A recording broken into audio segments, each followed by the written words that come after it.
Okay, students. So in the previous video, I was telling, right, the first reason for acidity of alcohol is the electron releasing group. Okay.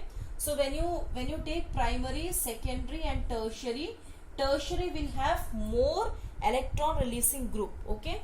So they are the least acidic. Okay.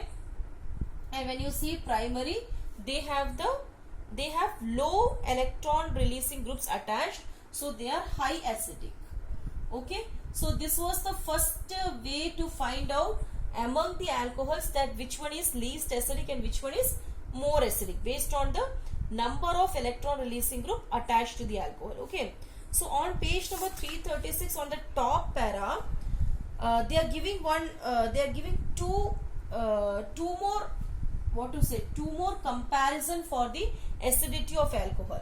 The second point, they say that when you compare the acidity of water and alcohol, okay, this is actually within alcohols between their primary, secondary and tertiary alcohols. Okay, but this comparison was within the alcohol. The second comparison is between the water and alcohol. Okay, so they are saying if you compare water and alcohol, they say that water is more acidic than alcohol. Okay, for that they have a reaction also given. You can see they have written acid base. So where acid is nothing but water, they are reacting the water with a base, and you can see that they are able to react. Okay, so the first line I am reading: alcohols are however weaker acids than the water. This can be illustrated by the reaction. This reaction shows that water is a better proton donor than alcohol. So see, water is more acidic than alcohol means what? It can release the H plus ions more easily than alcohol. See, what do you mean by acidity? The one which is able to donate a proton. They are the good acids. So when we say that water is more acidic than alcohol, it means what? Water is able to donate protons more easily or in a better way comparable to alcohols, right? Also in the above reactions, we note that an alkoxide ion is, this is one concept. Okay, this is the second concept. This is a second concept under acidity alcohols. See, in your book it is given in para. Please don't understand in that way. It will be tough for you. Okay, so try to split up the matter. Okay, third one, they want to do a comparison between the actually not acidity form they have given, but on the form of basicity.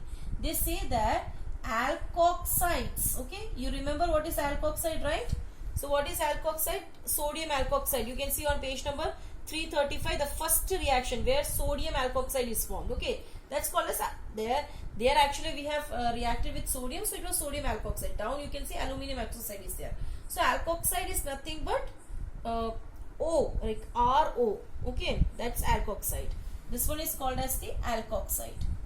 Okay, so 1, 2, 3, 4, 5, 6. This is alkoxide. Okay, so if Na is there, it will become sodium alkoxide. If it is Al, aluminium alkoxide. Okay, so they say that alkoxide, they are stronger bases.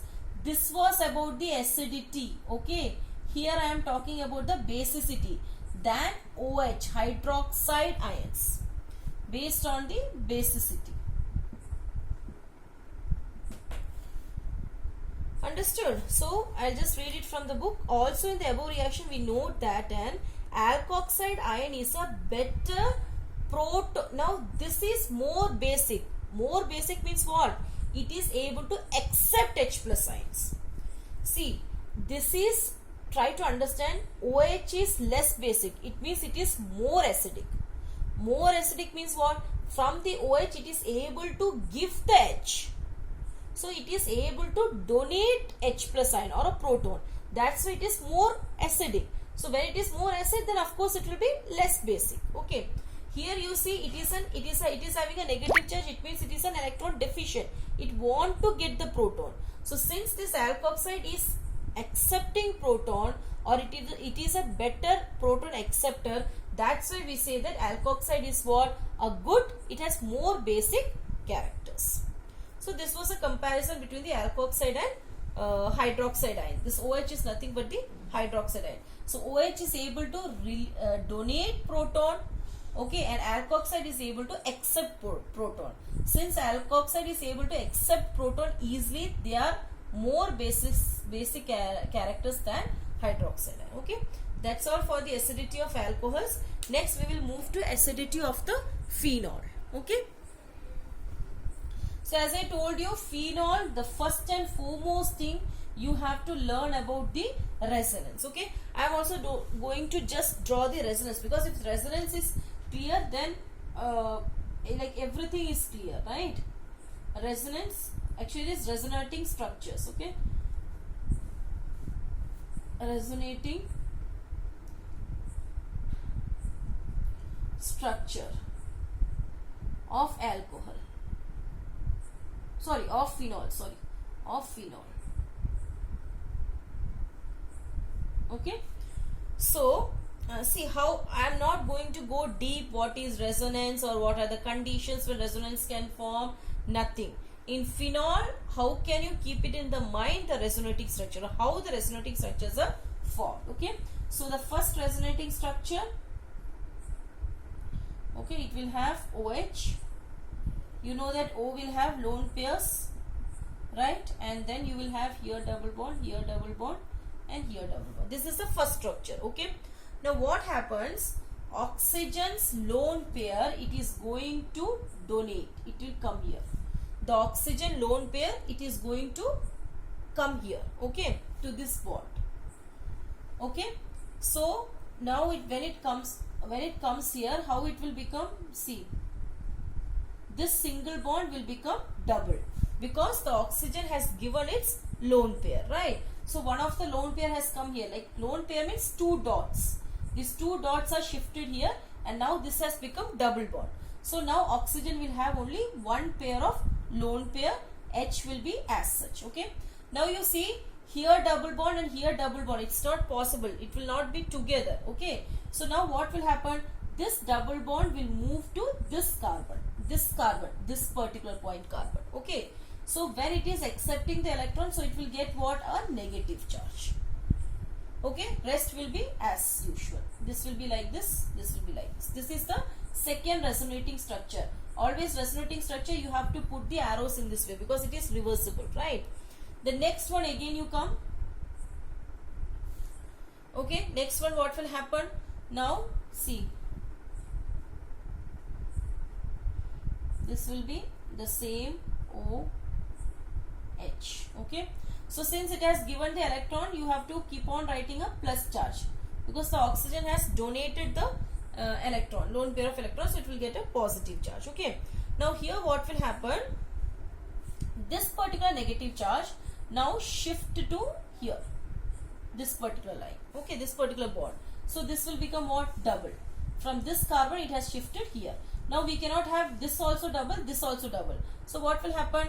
This double will move to here. Okay, so you are able to understand this negative charge is moving to this bond. So this becomes double.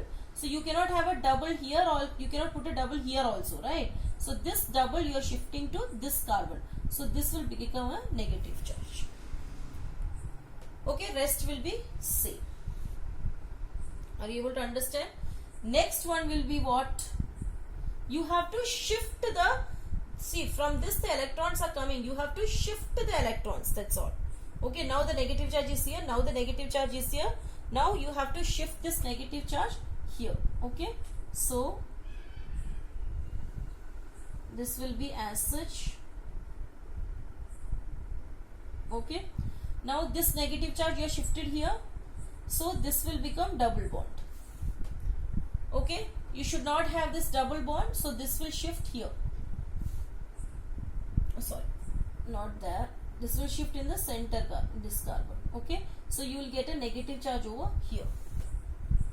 Okay, and rest of the structure will be the same. Okay, at last I am writing down. At last what will happen? This negative structure will move on here. So it will become double here. Okay, so double here. So now you should not have a double here or double here. So it will come back to the first structure, that is OH, and all the lone pairs will be back. Okay, and the rest of the structure will be.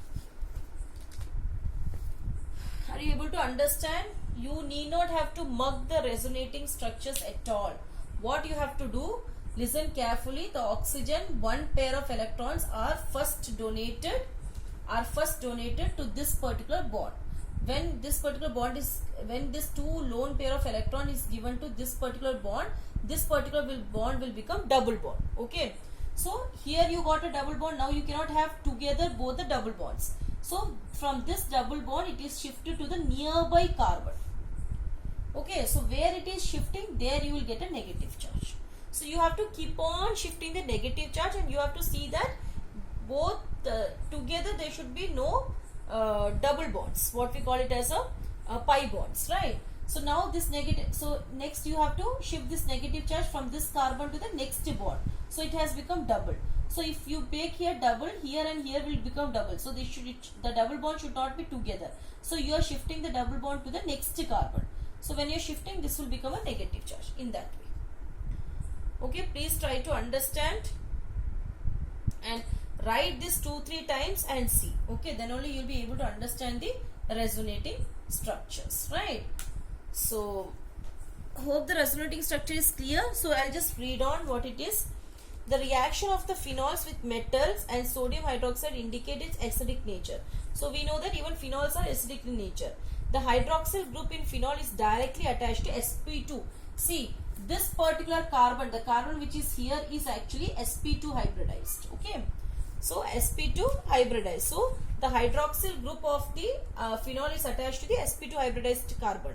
Okay, which act as an electron withdrawing group. See, where we are starting this resonating structure, we are, this oxygen is donating its lone pair to this carbon, the carbon which is sp2 hybridized. Why? Because sp2 hybridized are always electron withdrawing group. They take the electrons. That's why this carbon is taking the electron from the oxygen. Okay, and because of this, what will happen?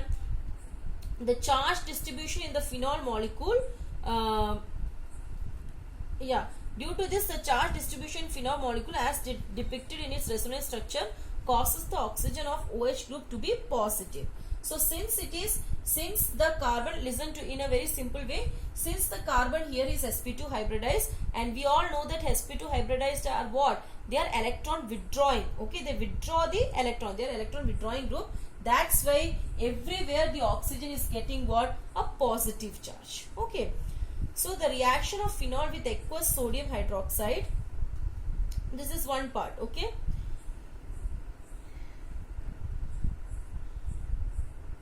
Yeah. Next one, you can see what they are saying. So this is clear, right? The resonating structure, how to draw, and why oxygen is getting positive charge, and why like the electrons started moving, because the carbon is sp2 hybridized, and sp2 hybridized are actually electron withdrawing groups. Okay. Next, actually they are saying that they are making a comparison between the phenol and alcohol. Among these two, which is more acid? Okay. So now next, so in the previous one we have seen that we have made a comparison between the primary, secondary and tertiary alcohols among their acidity. Then we have made a comparison between the acidity of the alcohols and water. Then we have made a comparison between the acidity of the alkoxides and hydroxide ion. Here we are going to make a comparison between the acidity of alcohol and phenols. Okay, the next para is about that. So what they say that the reaction of phenol with aqueous sodium hydroxide indicate that phenols are stronger acids than alcohol and water. Okay, so we can say that among alcohol, water and phenol are the strongest one. Okay, let us examine how a compound in which hydroxyl ion attached to an aromatic ring is more acidic than the one in which hydroxyl ion is attached to an alkyl group. So what they say that here the hydroxyl ion, okay, this is the hydroxyl ion, right? Hydroxyl ion is attached to an aromatic ring. This is the benzene is called as the aromatic ring. Okay, So when hydroxyl ion is attached to an aromatic ring, it will become more acidic than the hydroxyl ion which is attached to an alkyl group. Understood? So why? The reason is only the last para of page number 336. Okay, and even 337. You have to shrink and write. So now what they are saying that they are telling that when the hydroxyl ion is attached to the aromatic ring, it becomes more acidic than when the hydroxyl group is attached to the alkyl group. What is the reason? Okay, so reason we'll deal in the next video. Thank you.